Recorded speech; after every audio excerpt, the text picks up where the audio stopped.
pwani. Toina na pwani. Tolinga na ndeza bien. Nalingi bino mingi. Nzambe apambola bino bato bozolanda biso. Nzambe apambola bino bato boza connecté. Ozo somba ba mega na yo. Mpona kolanda chaîne na biso ya YouTube. Pour adhérer ebele, pour s'abonner ebele. Oh, tout ce sont des thèmes à sécurité. Nzambe apambola bino. Nzambe asunga bino. Bino banso oyo bobosani susu mpona koluka. Kolanda chaîne na biso ya YouTube. Esengo eza makasi. Ozala en contact na ligne na bino. Nalingi mingi moto nyonso azolanda biso. Oyo nyonso azosepela na makambo tozoloba. Akomisa Nzambe. Abeta tolo ete Nzambe aza bien. Abeta tolo ete Nzambe alingi ye. Po lelo oyo bato ebele babetaka tolo Nzambe alingi nga po azwi motuka, po azwi mbongo. Mais awa eza makambo ya mbongo tala eza bolingo ya Nzambe na liloba na nyonso ekoleka liloba na liloba ya Nzambe ekoleka te. Nzambe molimo yokambanga yoyo, Nzambe molimo yokambanga yoyo, Nzambe molimo kambanga yoyo, Nzambe abalianse, Nzambe molimo yokambanga yoyo, Nzambe nalingi nate aye, Nzambe molimo yokambanga yoyo, Nzambe molimo yokambanga yoyo, Nzambe batoma, Nzambe molimo yokambanga yoyo,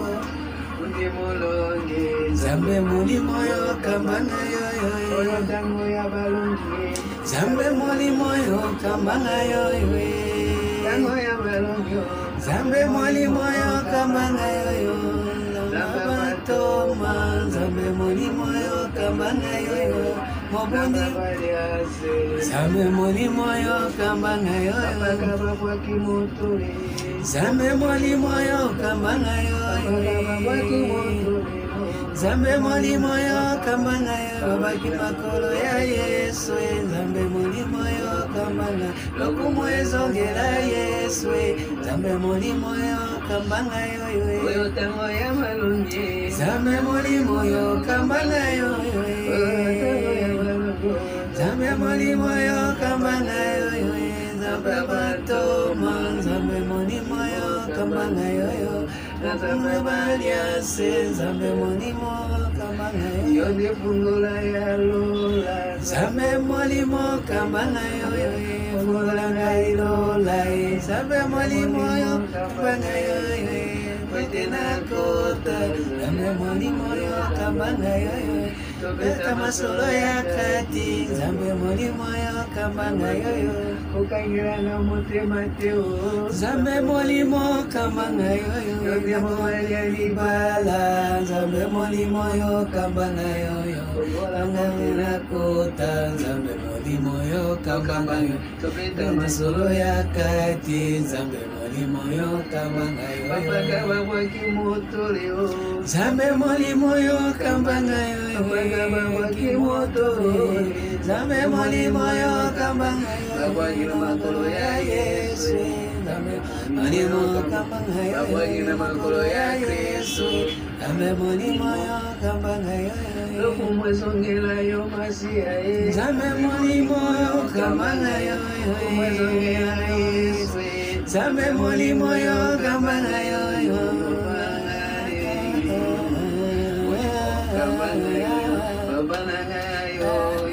Nzambe molimo yokambanga yoyo, esengo etodina mai, Nzambe molimo Wachizanga pena kuta, Nzambe molimo yokambanga yoyo, molimo yokambanga yoyo, mobundi molonge, Nzambe molimo kokundanga na mabelete o, Nzambe molimo kambanga, kokundanga na mabelete yaya, Nzambe molimo kambanga, kundanga na libanga yele, molimo kambanga yoyo, na libanga ye, Nzambe na molimo kambanga yoyo, kwete na sekwa, Nzambe na molimo kambanga yoyo. Nzambe na molimo kama na yo Nzambe batoma Nzambe na molimo kama na kembo Nzambe na molimo kama na yo Yaribala Nzambe na molimo kama na yo Nzambe na molimo kama na yo Nzambe na molimo kama na yo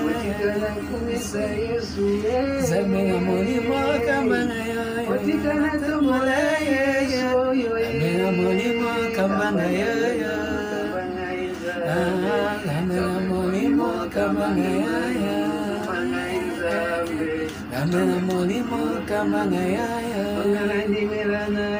Nandimela Nzambe na lola oyo Nandimela Nzambe na lola oyo Nandimela nanye Nandimela nanye Nandimela Nzambe na lola oyo Nandimeli Nzambe na lola oyo Nandimeli Nzambe na lola oyo Nandimeli nanye Nandimeli nanye Nandimeli Nzambe na lola oyo Nandimeli Nzambe na lola oyo Nandimeli Nzambe na lola oyo Kiti sangolo na salela yo mokonzi Kiti sangolo na salela yo mokonzi Nana sengi ngoluwe Kiti sangolo na salela yo mokonzi Nana sengi ngoluwe Kiti sangolo na salela yo mokonzi Kiti sangolo na salela yo mokonzi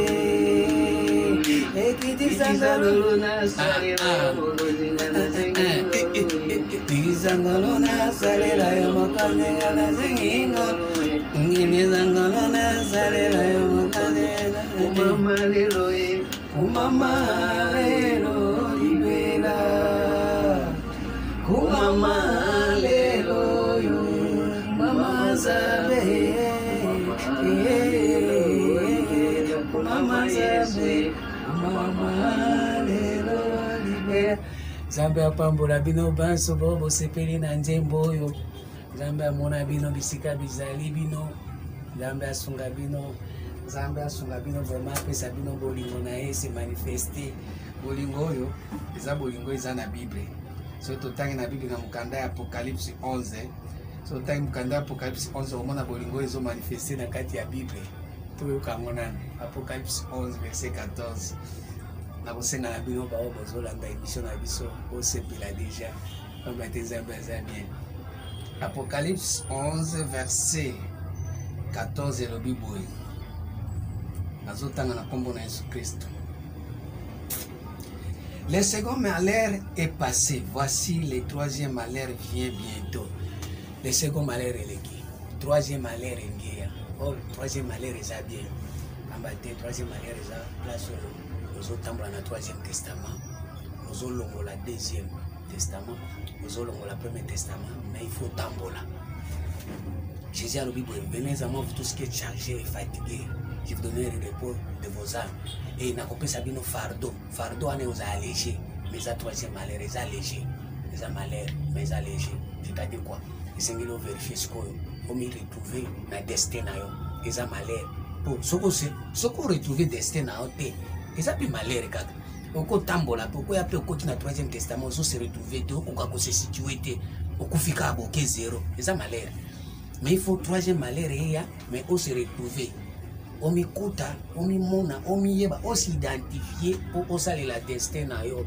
Ya on a olo ba mingi bana 14 à 15 à 20 à bobo préparer ba vie na bango, avenir na bango. Troisième malheur eza bien, eza mukumba mais eza pepele, eza léché. Le septième ange sonna de la trompette, il y eut dans le ciel de fortes voix qui disaient: le royaume du monde est remis à notre Seigneur et à son Christ, et il régnera au siècle des siècles. Jésus a régné libela na libela bandeko balinga mi makambango yango tango yango na kati ya destin na Jésus nda ko régné mutu lisusu te pasteur te prophète te mbikudi te maman non pété papa non pété pour papa non koso akola kela mwana nanga ninga koza mécanicien ninga ne kati non ki mécanicien zate maman non kola mwana nanga ninga koza ministre mais kati non ki ministre zate mais nzambe soki a identifier le koza kati na yo yende akosala mo babi to tanga ki mukanda ya psaume 33 verset 11 12 13 babi nzambe azo renverser ba destin nyonso ya ba peuple mais destin na inde ezoko exister pe ako exécuter yango. Ésaïe 46 verset 11 à 13 balinga mikati na nkolo. Et les 24 vieillards qui étaient assis devant Dieu sur leur trône se prosternèrent sur leur face et ils adorèrent Dieu. 24 vieillards. Tant que tous les makambo nzambe lobi tous ces soins c'est qui 24 vieillards eza place oyo tous mona 4 na 2 4 na 2 4 na 2 c'est-à-dire 1 2 donc il s'agit de ça intelligence na sagesse na 4. Or na chiffre 4 jamba sala ki na 4 mzo sai ba luminaire bato bazana ba luminaire bazana lumière ya moke basa ba 24 vieillards. So basangisa musala li 6 wangonde basala ki bomoto yango moni ba juif ba ibisi Jésus biso totonga ki ba synagogue ba temple ya biso na 46 bazui 4 na 6 bakangi ba luminaire wana ya 4e jour bakangi na 6 bomoto passé humaine vie ya Sarah bana ya Sarah passé humaine basangisi na 4 oza ba luminaire ba petit luminaire boyebi muke bososoli muke boyebi nini ya muke par rapport na ba étude ya classe ndotangi makamba classe makamba zamba ebité lo nyonso ana esali ba 24 VA eza ba chiffre to calcula kango na lola eza yango wana ba chiffre nyonso elobaka ba 24 VA na ba 4 êtres vivants ce n'est que ba 4 êtres basali na luminaire pour na 4 êtres vivants tozana ba luminaire bazana ba lumière o eza ba insuffisant bazana boyebi meza ya malamu te bazana boyebi ya Sarah bazana boyebi ya Agar bazana sagesse égypte sagesse wana même Moïse azalaki nango mais asalaki bikamo bazana sagesse ya Sarah Jésus azalaki nango ba disciple ne basalaki bikamo mais bazalaki na molimo mosantu te. Jésus atindi bango ba 70 abi bokende kuna bobengana ba memo mabe abi tobengani ba demo ba se soumetaki na kombo na yo. Jésus a dit oui, je voyais Satan tomber du ciel. Dans Luc 10, verset 17 à 19. Mais Jésus a dit bon, c'est piraté pour Bengani Bamou Mabe, pour Amona qui Bazaki n'a mon santo, Bengani Mabe, sans mon Bazo Bengani Mabe, Bazaki n'a Saint-Esprit. Bazako Bengana au nom du Père et du Fils, mais au nom du Saint-Esprit, Bazaki n'a goté. Bazaki n'a sainteté. Or, sainteté, Zoé appartient au 3e Testament. Allez faire toutes les nations. Baptisé au nom du Père et du Fils. 2. Mais alors, au nom du Saint-Esprit. Sainteté. Or, sainteté, ça n'a qu'à destin à moto. So, on goes à la saint, il faut qu'on ait un destin là. Sainteté, ça n'a qu'à bouger, ma caméra. Quand on a un destin, ça, il a un destin, on doit saint. Mais nous sommes ça, on a sainté. Ma caméra, c'est l'Obama. Boyo Kango.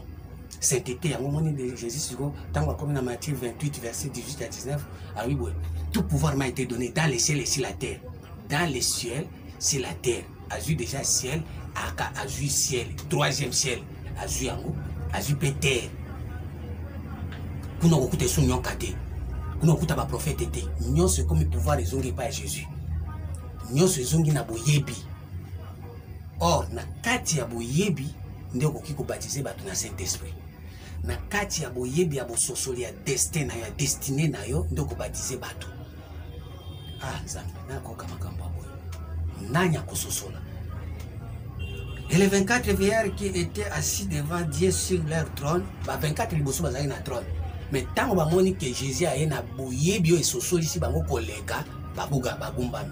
Eza lokola yo ndenge ozabo. Ozali na trône ya deuxième alliance. Ozali na trône ya première alliance. Eza ya alliance ya Agar, ya Égypte, ya Sarah. Ozo mema na moi Cana. Mais il y a pas Cana, total il est très haut. Bon, ça, ils sont là, bateau bazo kangai. À part Cana, ville wana, les villes à refuge. Donc on se réfugie wana, les aba sagesse na biso ya mokili. Ko ba ko tanga classe, ko ba ko sala ba biloko tozo sala wana, même ba téléphone, les aba sagesse ya Cana. bakana na ye bazali babundisaka mpe Israele koyeba kosala biloko wana ekokobundisa ope okanisi kokomi nzoka nde okomi nano toyebi nzambe te yango moni bana Israele babundaka mpe na bakana na ye toloba makambo ya molimo Bible ezoloba na 2 Corinthiens 5 verset 16 obi dès maintenant nous ne connaissons personne sur la chair nous avons connu Christ sur la chair maintenant nous ne connaissons plus de cette manière maintenant tous comprendre Jésus na ndenge ya molimo ezosala bato molimo oyo bato otambola nango yango sagesse ya Nzambe sikoyo eye mpona kolakisa bino bonzambe na 3e alliance en disant nous te rendons grâce Seigneur Dieu Tout-Puissant qui est et qui était de ce que car tu as saisi ta grande puissance et pris la possession de ton règne. Jésus sikonde akoma règne wapi na kati na destin ya moko na moko ndenge tozolo baboyi soki Jésus akoma ko règne na kati ya destin na yo okolinga su buso bate okolinga mater kutate okolinga ba fraude te okamuibi te okobanga Nzambe crainte ya Nzambe kokota. Les nations se sont irritées et ta colère est venue et le temps est venu de juger les morts, de récompenser tes serviteurs, les prophètes, les saints et ceux qui craignent ton nom, les petits, les grands, et de détruire ceux qui détruisent la terre. Ils ont détruit la terre. Pourquoi ils ont détruit la terre? La terre, la terre, qui est la professeur au Kangame Nango, détruit déjà la terre. Il y a un bate yi. Okoyoka isusute. Okomimbi sa banzube. Banzube. Matthieu 13, verset 22. Bible loba 13, 22. Ce qui a reçu la semence parmi les épines, c'est celui qui attend la parole, mais qui les soucis du siècle et la séduction des richesses étouffe cette parole et les rend infructueuses. Moi, je suis écoute souci du siècle, ma prophétisation qui est d'apôtre, ma prophétisation qui est en mondere, ma prophétisation aux la ministre. Si vous voulez qu'on ait essayé de tout faire, attendez, non, il y a déjà professeur, nabiso pasteur, nabiso docteur, nabiso prophétie, nabiso essai d'imaki. Tous la carte, tous analystes, bateau qui ne poto. Quand le gouvernement bosse à la liste, mais ma bien on a poto na pointe à gouvernement. Mais ah oui, pas la biso to kende ke royaume ya Nzambe to matakango tous la ravi en esprit au koti na kati ya makambo na yo. Au koti na kamba ya buso bate au koti na makambo ya vision na yo Nzambe na bomo sunga. Yango na Matthieu 25. To bandi na premier verset. Tozo koti sabino na royaume. Jésus a ici Nicodème docteur. So botami na maite, botami na molimo te, okota pe na royaume te. Alors le royaume des cieux sera semblable à 10 vierges. 10 vierges, c'est-à-dire quoi? La terre est informe et vide. 10 vierges, va aller côté. 10 vierges, baza vierge, côté na bon ami ba bien côté, même qui ba ebi. Même Marie ndinga zaki vierge wana. Kosena bon ami ndinga zaki vierge, mais contenant busoba ya mokili za ayebaki. Ndenge yo pe ozawa na makambo Nzambe nde oyebi, mais makambo mokili oyebi. Oyebi nyonso. Mais makambo na zoloba nde ezobi masiko oyebi yango sika. Ozaki vierge. Parmi ba 10 vierges yo pozalaki. Mais yebaki na kati ya 10 vierges tozana ba 5 folles na ba 5 sages. Folle pourquoi? Tokozongela wana. 5 folles pourquoi? Ecclésiaste 10 verset 2. Bible eloba. Le cœur du sage est à sa droite et le cœur de l'insensé à sa gauche. Folle parce que motema na bango ezalaki gauche. À 5 vierges bazalaki folle pour bazalaki na motema à gauche. Mais le cœur du sage est à sa droite. Ba sage bazalaki na motema à droite. Ça veut dire motema ezalaki mibale. Elingi kolobani. Mutu soki balobi makambo ya Nzambe akanisi makambo na ye. Balobi makambo ya Nzambe amoni makambo oyo ya kutime na bango bizali na bango ndenge ezalaka. Wana eza na gauche. Mais mususu soki balobi makambo ya Nzambe ya bamoko amati na droite côté Jésus azali akanisi eza makambo na biso eza makambo ya likolo. Siko tozali na 5 vierges folles mitema na bango ezalaki na gauche bamususu sage bazoba biso ifo tokota na mobali faut tokota na kati ya chambre to vivre bolamu ya nzambe bazalaki na mulangi na minda na bango oya sage bazalaki na mafuta mais bazalaki folle bazalaki na mafuta te mais bazalaki na minda ebele baza kopela mais mafuta eza te ndio moni bapaster na biso bazali bazopela mabe mais mafuta esila asa mafuta te pour moto asa mafuta moto ba wendre mafuta jamais okende kosomba mafuta na alimentation jamais ko utiliser ba l'huile oyo basomba na milangi Jésus azobaki l'esprit du Seigneur est sur moi il m'a oint ça veut dire sukuza na esprit nzambe so nzambe asa wendre yo akoti na troisième alliance okoti na destin na yo osali la destin na yo osali vocation na yo oh Yesu ozanzambe abanzambe mafuta ikosopana balinga te kosopana nzambe sunga tozonga tokenano na derwa de zambe asunga derwa 4 zambe asunga oya koyoka ngaye ozamuto elengi derwa 4.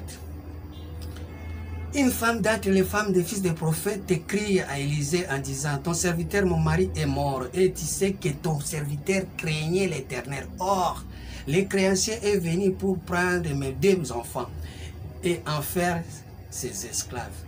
Élisée lui dit: que puis-je faire pour toi? Dis-moi, qu'as-tu à la maison? Elle répondit: ta servante n'a rien du tout à la maison qu'un vase d'huile. Yesu nazana eloko te nazaka na mafuta na kati ya ndako bato baza sage bazala mafuta même ba créancier baye kozwa 2 bana ya première alliance na bana ya deuxième alliance mais mafuta soki ezali osala msala nzambe bana nini ba vie oyo wana ba pratique ya buzoba 2 bana mais yebaki mobali na ye azalaki serviteur nzambe me akufa azalaki na mobali na ye azalaki prophète me akufa yango oyo ngikoloba nini okozala na boyebi ya makambo ya buzoba ifo kolongola yango me bana mibale bakokende ba evre wana ya première alliance ekokende ya deuxième alliance ekende yango moni Jésus ne kuswa bi boyela mpona nga te boyela mpona bana na bino po bato ebele basi baboti basi basali bamisala o ngai nabisalaki boye na nkombo na yo nasalaki boye na nkombo na yo Jésus bi nayebi bino te baacte wana nyonso nayebi yango te yango tozokende sikoyo ifo mafuta eganga. Élisée lui dit: que puis-je faire pour toi? Dis-moi, qu'as-tu à la maison? Elle répondit: ta servante n'a rien du tout à la maison qu'un vase d'huile. Et il dit: va demander au dehors. Ça veut dire que si on a mafuta, on va obima libanda koluka bato mususu bazana eloko te, on va kochila bango eloko. Alléluia. Netingala zabwe, na mafuta belé. Bomona ngote. Bomona ngote. Na luka ba vase vide. Ndito ya na shina bego za vide, boyi makambo te. Na uchi abino. Na utondisa, eza ya kotonda. Osambela pona nganzambe abomana no ngai te. Na sisa ko tondisa ba vase na bino. So na tondisi ata na kufi po beza te. Mina sala pusala wada. Ya tondisa ba vase. Boza vide. Boza vide. Jésus peint na premier miracle na azu ba vase atondisa ki mai. Il faut kotondisa mai. Bato ifo bazana na ba destin na bango ba yeba kotonda na kati ya bo destin na bango. Soki to sali ndengo wana te, lobi ko eza te. Elle dit: va demander au dehors des vases chez tous les voisins, des vases vides, et n'a demandez pas un petit nombre. Quand tu seras rentré, tu fermeras ta porte sur toi et sur tes enfants, tu verseras dans tous ces vases et tu mettras de côté ceux qui seront pleins. Yango na zolo ba kati ya émission na biso, toza makambo ebele pour ba déjeuner à l'Apocalypse. Il faut tout tourner à plein. Boza la précité ya ko bae. El moko otiebo na bano bakobotama ba obakoya na 2030 bakozala na esengo puisque bakuti déjà 3e alliance. Na bino bato bozoka lelo bozana makasi na nzoto bossa bien mais ils ont regret pour na bato ba kokisi ba 75 80 pour ba osala ngo soute pour vaser ce qui est tondi ils essaient que yo pour sala msala nza yo za 80 90 oze suna ba moya ko tambola te okende ko sala msala nza pour lemba na yo mais biso atoko lemba te ya mwana o pomper bino na ko pomper émission na ko tondi sango bossa adhérer kaka bossa abonner makambo ezali yango tozongi na Matthieu 25 Matthieu 25 babisikoyo na Matthieu 25 kuna tozana 10 femmes wana eza basi ya maputa te toyebi sumu na ndenge ya nzoto te na tosotemba moko na au milieu de la nuit on cria voici l'époux ce n'est pas moi bambali na bino eza pe ba pasteur na bino te ba pe ba prêtre spirituel na bino l'époux ce n'est que Jésus. Alors tous ces vierges réveillera et préparera leurs lampes. Les folles le dirent aux sages, donnez-nous de votre huile car nos lampes s'éteignent. Bato baza ba folle, ba mbikudi, ba pasteur baza kunyokola bato.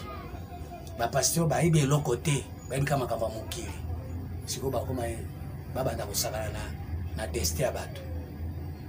Yo za uwe ya Nzambe. Bazolinga nini? Yo pozwa onction na yo. Bakasi nyonso wana otiango service na bango abwe bapesa bango te okondi mesusu muto aya konyokola ote muto amatela yo te okoma mabele na ya atambola pour rien amemona ba mepepe. Les sages répondirent non, il n'y aurait pas assez pour nous et pour vous. Allez plutôt chez ceux qui en vendent et achetez-en pour vous. Pendant qu'elle allait et aller en acheter, l'époux arrive et celle qui était prête à entrer avec entrera avec lui dans la salle des noces et la porte fut fermée. Ne tozabo ba ba kufungwa motema makambo na zobe kokokisa mape ba kanga porte.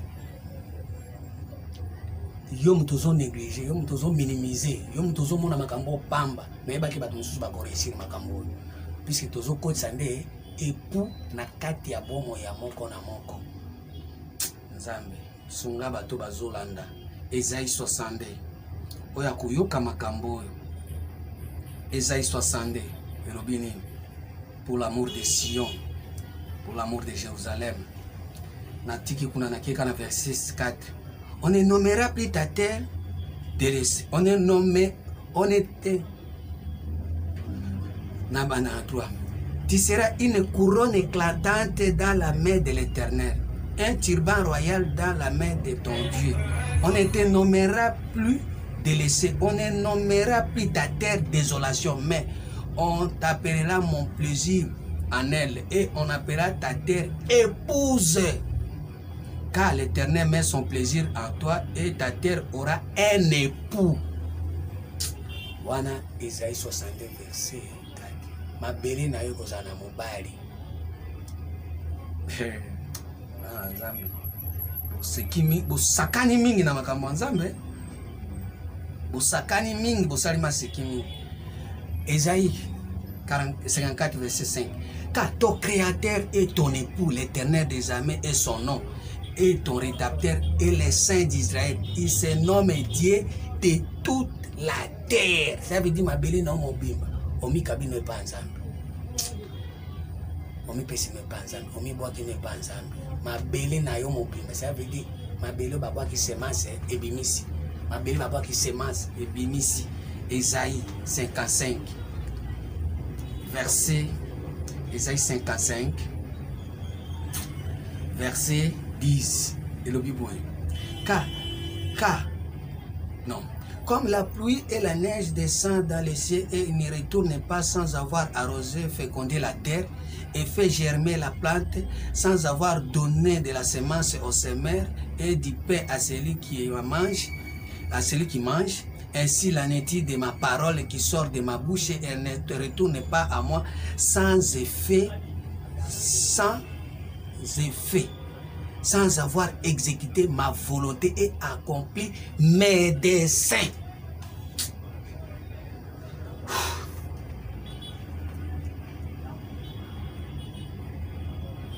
Ah, Nzambe, nani wana?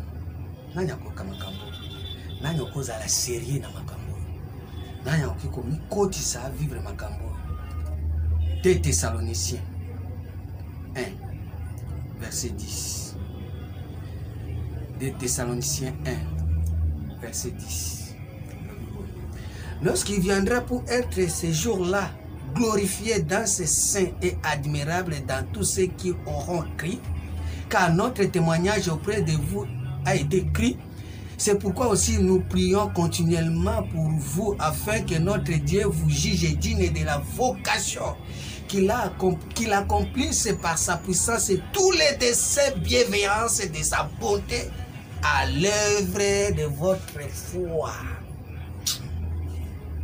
pour lesquels le nom de notre Seigneur Jésus-Christ soit glorifié en vous, et que vous soyez glorifiés à lui selon la grâce de notre Dieu et du Seigneur Jésus-Christ. Et tikala boy na kombo na Yesu Kristo pesa le maka bongo amen.